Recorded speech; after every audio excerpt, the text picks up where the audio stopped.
विद्या में शिव को आदि योगी तथा आदि गुरु कहा जाता है। योग की परंपरा अत्यंत प्राचीन है और इसकी उत्पत्ति हजारों वर्ष पहले हुई थी। महर्षि पतंजलि द्वारा संकलित योग सूत्र में अष्टांग योग की व्याख्या विस्तार पूर्वक की गई है, जिसमें मनुष्य के पूर्ण कल्याण तथा शारीरिक, मानसिक और आत्मिक शुद्धि का मार्ग बताया गया है।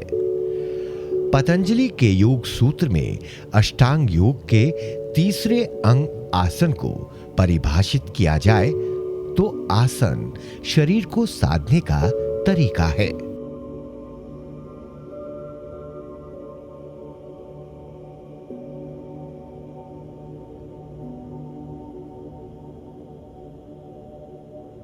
आसन को समझना है तो हमें पुरानी ग्रंथों को देखना पड़ेगा और वहाँ सबसे प्रमुख हमें महर्षि पतंजलि ही मिलते हैं। तो महर्षि पतंजलि कहते हैं कि स्थिरम सुखम आसनम, यानी कि स्थिरता पूर्वक और सुख पूर्वक आप किसी भी स्थिति में हैं काफ़ी लंबी देर तक, तो वो आसन कहलाएगा।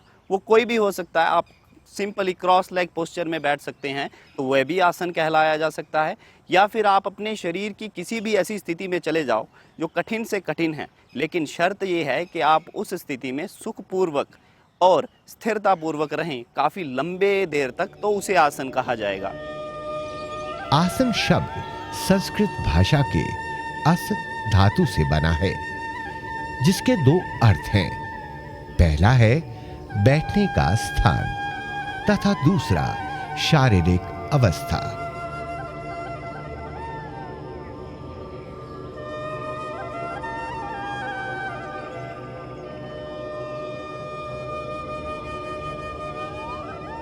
आसन अभ्यास करने से पूर्व सूक्ष्म क्रिया करना आवश्यक है। सूक्ष्म क्रियाएं योगिक अभ्यास की प्रणाली है, जिसमें जोड़ों को ढीला लचीला किया जाता है। ये पूरे शरीर में ऊर्जा का संचार करने के साथ साथ मजबूत व शुद्ध प्रभाव भी देता है। सूक्ष्म क्रियाओं से हमारा शरीर आसन करने के लिए तैयार हो जाता है।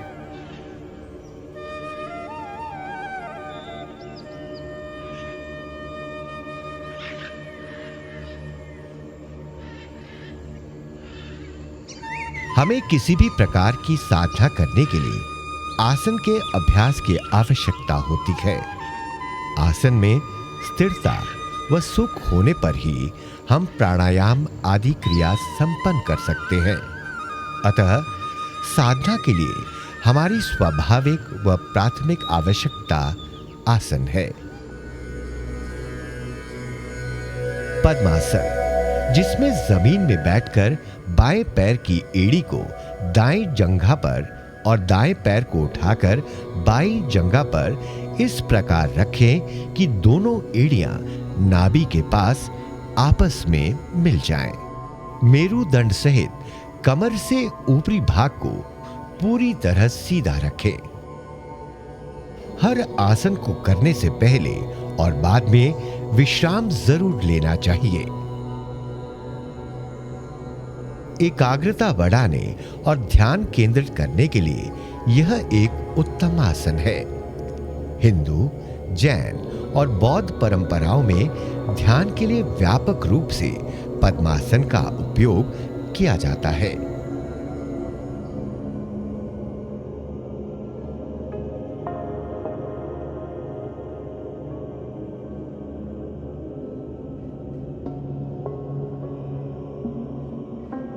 ताड़ासन की प्रक्रिया में दोनों एड़ी पंजे जोड़कर दोनों हाथ आपस में मिलाकर धीरे धीरे दोनों हाथों को बाजू से ऊपर खींचते हैं और एड़ियां उठाकर पंजों के बल शरीर को नियंत्रित करते हैं।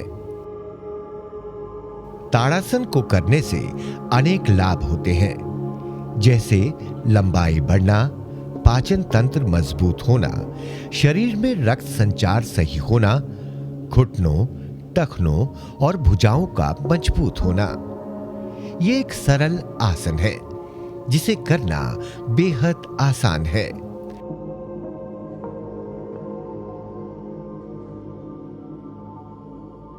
त्रिकोण आसन करने के लिए अपने पैरों के बीच में 2 से 3 फुट का फासला रखते हुए अपनी दाएं बाजू को धीरे धीरे सांस खींचते हुए सिर के ऊपर ले जाएं, ताकि वह कान को छूने लगे। उसके बाद धीरे धीरे सांस छोड़ते हुए अपने शरीर को बाईं ओर झुकाएं। इसी क्रिया को दूसरी ओर से भी दोहराएं।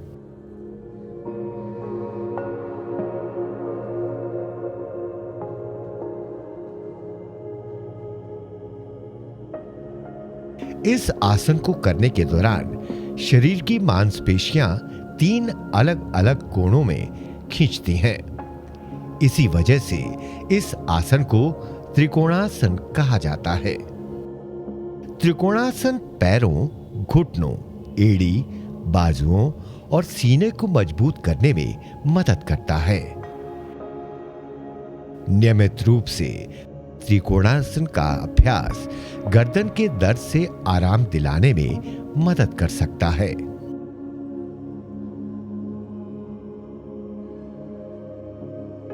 कटी चक्रासन करने के लिए पैरों को एक दूसरे से 1 फुट दूर रखते हुए बाहों को छाती के सामने से बाहर की ओर ऐसे फैलाएं कि हथेलियां आमने सामने हों। फिर अपनी बाहों को धीरे धीरे अपने शरीर की दाईं ओर ले जाएं। जब आप अच्छी तरह से घूम जाते हैं तो इस स्थिति को बनाए रखें। यही प्रक्रिया बाएं ओर भी दोहराएं। कटी चक्रासन कमर, पेट, मेरुदंड तथा जंघाओं को सुधारता है और शारीरिक थकावट तथा मानसिक तनाव दूर करता है। उत्कटासन करने के लिए दोनों पैर को फैलाएं और दोनों हाथों को आगे की तरफ लाकर हथेली नीचे की तरफ रखें। फिर घुटनों को धीरे धीरे मोड़ें। इतना झुकें जैसे आप किसी काल्पनिक कुर्सी पर बैठे हों। रीढ़ की हड्डी सीधी होनी चाहिए। इस स्थिति में 30 सेकंड से लेकर 1 मिनट तक बने रहें। उत्कटासन जांघों, पसलियों, एड़ियों और पिंडलियों को मजबूत बनाने में मदद करता है। वज्रासन के लिए पैरों को मोड़कर घुटनों के बल बैठ जाएं। अपने पैरों के पंजों को पीछे की तरफ खींचें। अपने दोनों हाथों को घुटनों पर रखें। सर एकदम सीधा रखें। वज्रासन के नियमित अभ्यास से पाचन क्रिया सुधरती है और कब्ज को दूर करने में मदद मिलती है।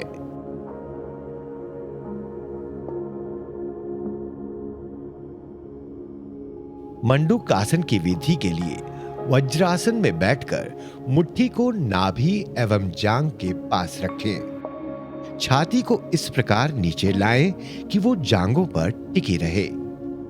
सिर और गर्दन उठाकर रखें। दृष्टि सामने रखें। धीरे धीरे सांस लें और धीरे धीरे सांस छोड़ें। मंडूकासन मधुमेह नियंत्रित करने के लिए भी एक बहुत अच्छा आसन है। इस आसन में शरीर को पूर्णतः शिथिल छोड़ा जाता है, इसलिए इसे शीतलासन कहते हैं। भूमि में बिछे आसन पर पेट के बल लेटकर दायां कान जमीन पर लगाएं। बाईं टांग और बाह को मोड़ें तथा दाएं बाजू एवं दाईं टांग एकदम सीधी रखें। शिथिलासन तनाव और अनिद्रा दूर करता है। यह शरीर के विश्राम का आसन है। भुजंग आसन करने के लिए पेट के बल लेटकर अपने दोनों हाथों को कंधे के बराबर लेकर आएं और दोनों हथेलियों को फर्श की तरफ रखें। अब अपने शरीर का वजन अपनी हथेलियों पर डालें। सांस भीतर खींचें और अपने सिर को उठाकर पीठ की तरफ खींचें। साथ ही अपनी छाती को भी आगे की तरफ निकालें। इस मुद्रा में शरीर सांप की आकृति बनाता है, जबकि सिर सांप के उठे हुए फन की मुद्रा में होता है।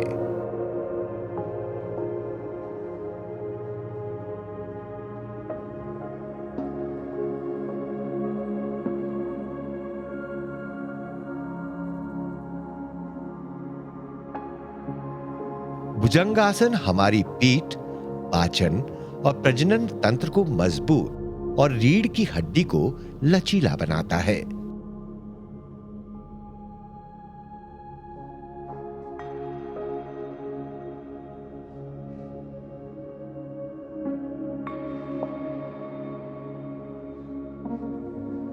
सर्पासन करने के लिए अपनी उंगलियों को अपने कूल्हों पर अच्छी तरह से जकड़ें और धड़ को पहले सिर से फर्श से ऊपर उठाना शुरू करें और फिर हाथों को पीछे की ओर खींचते हुए शरीर का दाएं बाएं डोलन करें।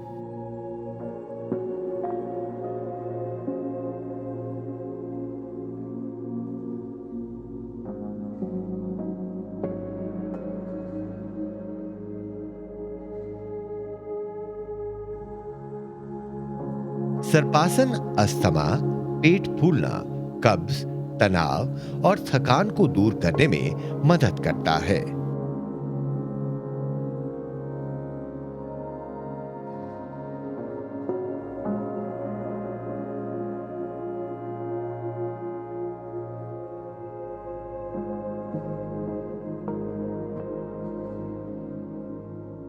सिंहासन के लिए पद्मासन में बैठकर अपने दोनों हाथों को दोनों घुटनों के बीच इस तरह रखें कि दोनों हाथों की उंगलियां आपके शरीर की तरफ रहें।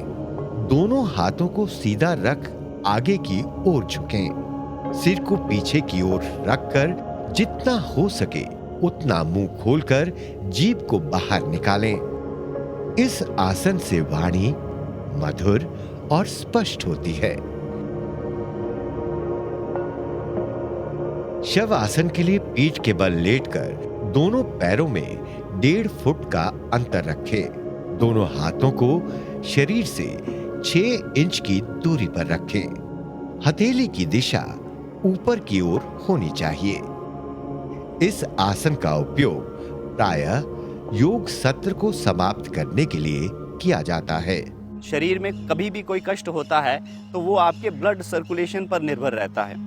किसी भी शरीर के अंग का ब्लड सर्कुलेशन प्रोसेस कम हुआ या बंद हो गया तो वो काम करना बंद कर देगा और वहाँ पर आपको कोई ना कोई जो है रिएक्शन देखने को मिलेगा।